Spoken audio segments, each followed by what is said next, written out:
Hey A&Pers, this is Dr. Jones checking in. This is A&P II Lab 1, Video 1, and we're going to be starting the sensory lab.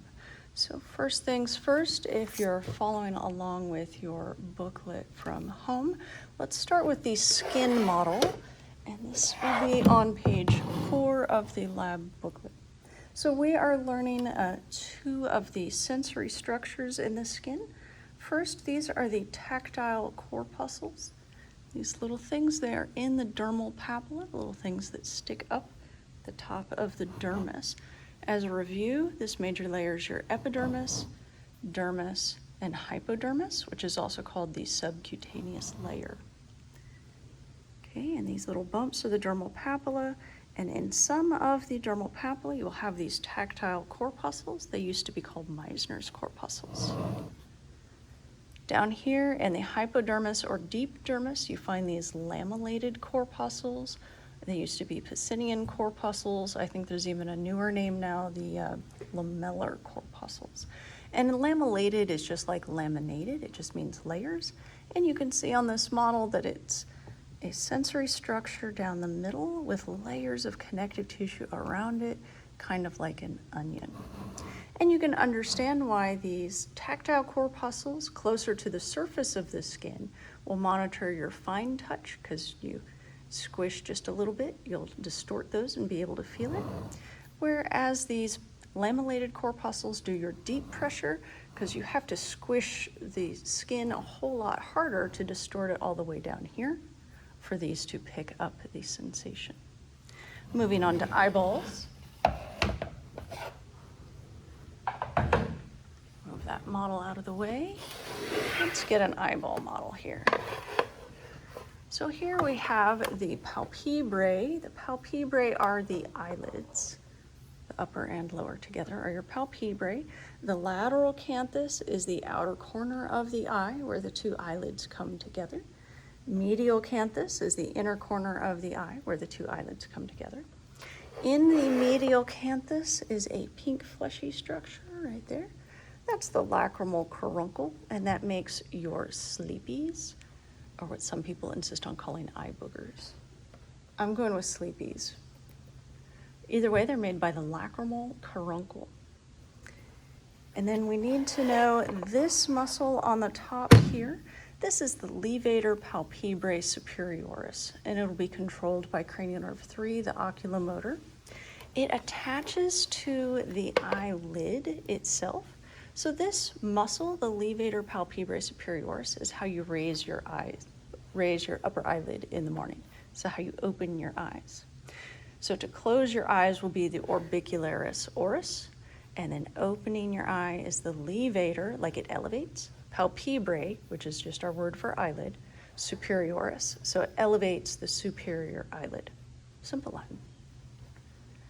And then on the inside of this part, you can see the palpebral conjunctiva. So the palpebral conjunctiva is this region. It's the mucous membrane on the inside of the eyelid. Remember that kid in grade school that used to flip their eyelids inside out? Yep, that's what you're looking at, the palpebral conjunctiva. The ocular conjunctiva is a clear membrane on the front of the eyeball itself. And it's the part that turns pink when you have conjunctivitis, which is pink eye. So this part right here. And I want you to know it doesn't cover the entire eyeball. It only covers the front of the eyeball. And it's a clear membrane, but it does have blood vessels in it. So while it's not exact, we can go with if there's blood vessels painted on, then there's a clear membrane called the ocular conjunctiva there, or conjunctiva. The lacrimal gland is right here on the eyelid. So you can see right here and here. You can also see it from the inside. This is all lacrimal gland. Lacrima, like the Spanish lagrima, I think I'm saying better. We're going with it. Means tears. So the Latin and the Spanish sound a lot alike here. So the lacrimal gland makes your tears.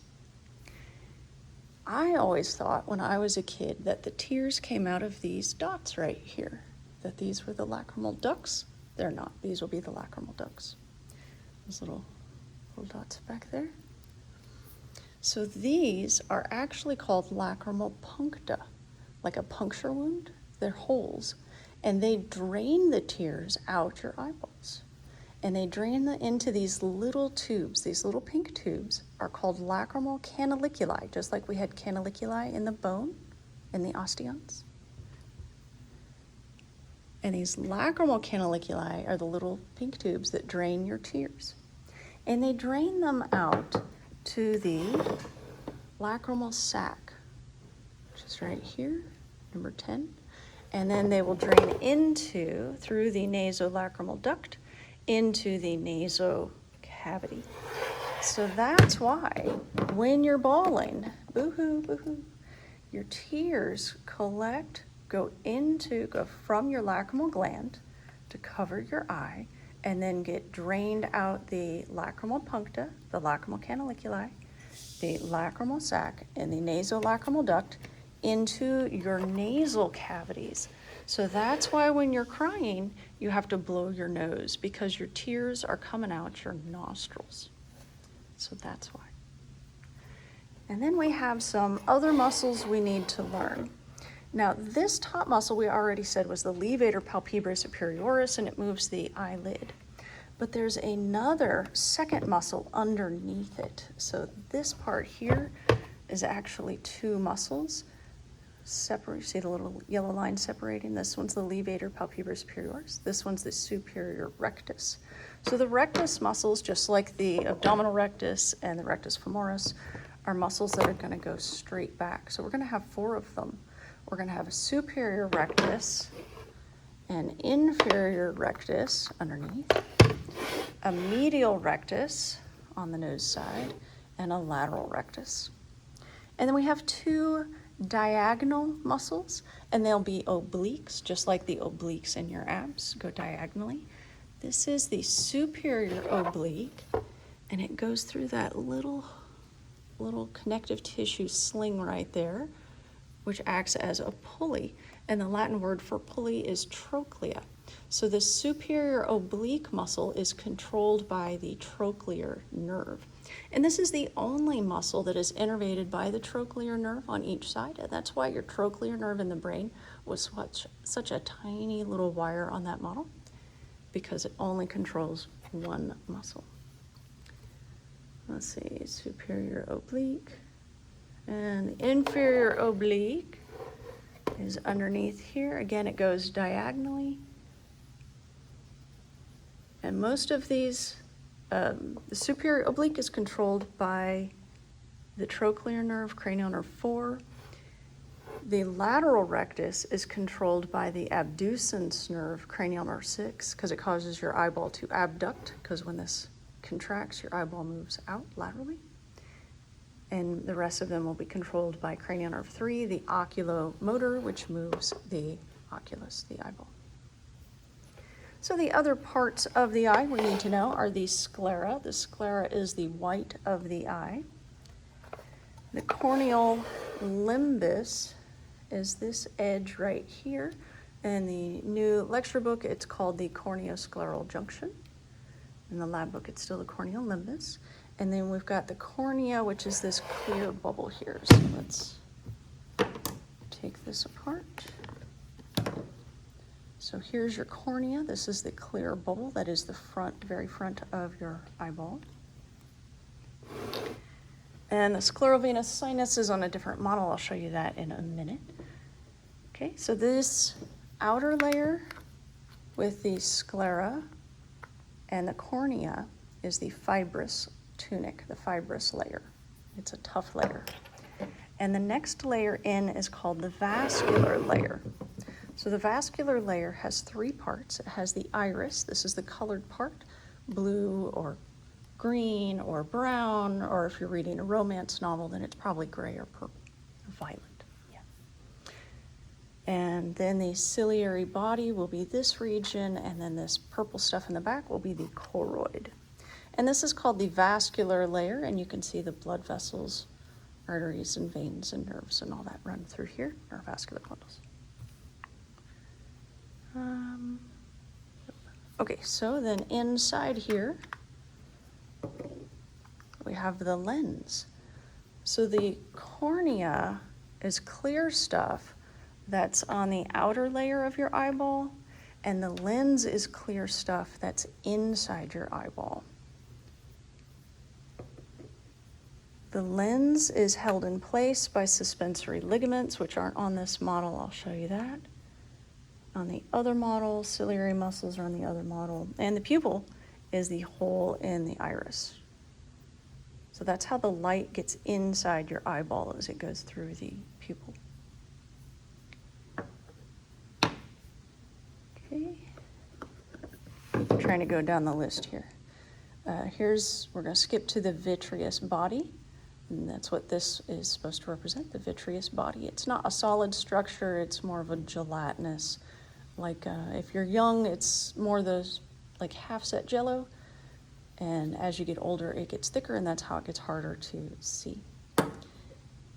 The inner layer here is the retina, and if you put this back together, you can see the front edge of the retina where the retina ends, and that's called the ora serrata, and it is bumpy like a serrated knife.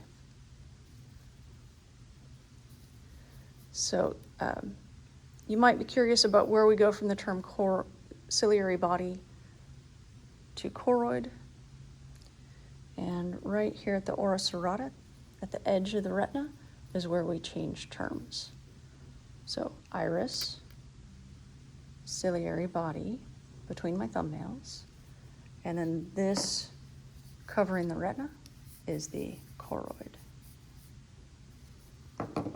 In the retina, we have a couple of structures. This white circle is the optic disc. This is a blind spot because these are the axons of the optic nerve, and they are not photoreceptors. And then this spot in here is the fovea, and that's your spot of best vision. Okay, and I think that's everything we need to cover on this model, and we're 12 minutes in, so we will call this good, and we will come back with the other two eyeball models and cover all the structures again on all of the models. So thanks as always for tuning in. This has been A&P II Lab 1 Video 1. The education must go on. Dr. J out.